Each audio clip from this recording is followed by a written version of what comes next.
ക്രിസ്തുവിൻ്റെ സമാധാനം നിങ്ങളോടുകൂടി ഉണ്ടായിരിക്കട്ടെ.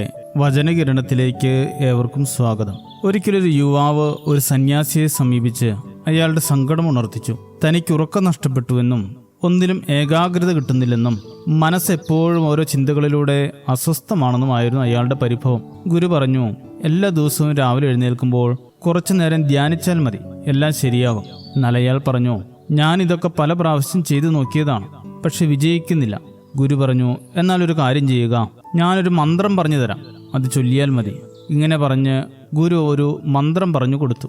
അയാൾ സന്തോഷത്തോടെ പോകാൻ തുടങ്ങിയപ്പോൾ ഗുരു പറഞ്ഞു, ഒരു കാര്യം കൂടെ ഉണ്ട്, ഈ മന്ത്രം ചൊല്ലുമ്പോൾ ഒരിക്കലും കുരങ്ങിനെക്കുറിച്ച് ഓർക്കരുത്. അയാൾ എല്ലാം സമ്മതിച്ച് യാത്രയായി. പിറ്റേ ദിവസം രാവിലെ മന്ത്രം ചൊല്ലാൻ അയാൾ തയ്യാറായി.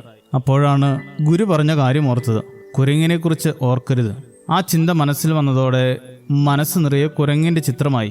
കുറെ നേരം പരിശ്രമിച്ചിട്ടും കുരങ്ങിന്റെ ഓർമ്മ പോകാത്തതിനാൽ അയാൾ എഴുന്നേറ്റ് കുളിച്ച് വസ്ത്രമൊക്കെ മാറി ഉന്മേഷത്തോടെ മന്ത്രം ചൊല്ലാൻ ശ്രമിച്ചു. പക്ഷേ മനസ്സ് നിറയെ കുരങ്ങിനെക്കുറിച്ചുള്ള ഓർമ്മകൾ മാത്രമുള്ളൂ. കുറച്ച് ദിവസം കൊണ്ട് ഇത് തന്നെ കൊണ്ട് സാധിക്കില്ല എന്ന് മനസ്സിലാക്കിയ അയാൾ വീണ്ടും ഗുരുവിനെ തേടിയെത്തി.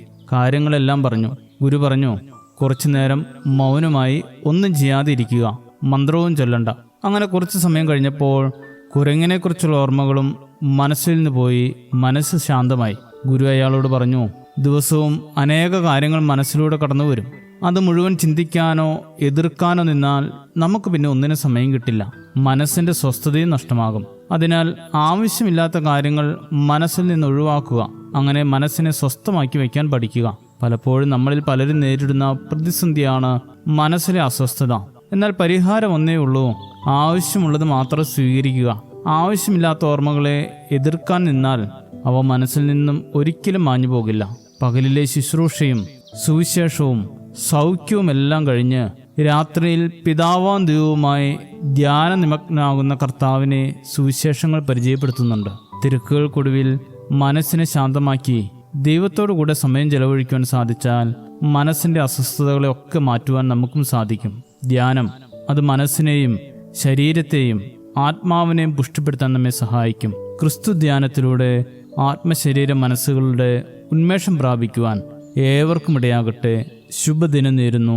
ദൈവം അനുഗ്രഹിക്കട്ടെ. ആത്മാവാം ദൈവമേ വരണേ, എൻ്റെ ഉള്ളിൽ വസിക്കാൻ വരണേ.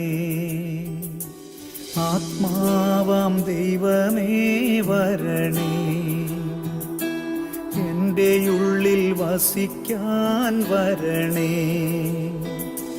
ദാഹിച്ചു നിന്നെ ഞാൻ തേടുന്നു, സ്വർഗം തുറന്നിറങ്ങി നീ വരണേ. ദാഹിച്ചു നിന്നെ ഞാൻ തേടുന്നു, സ്വർഗം തുറന്നിറങ്ങി നീ വരണേ.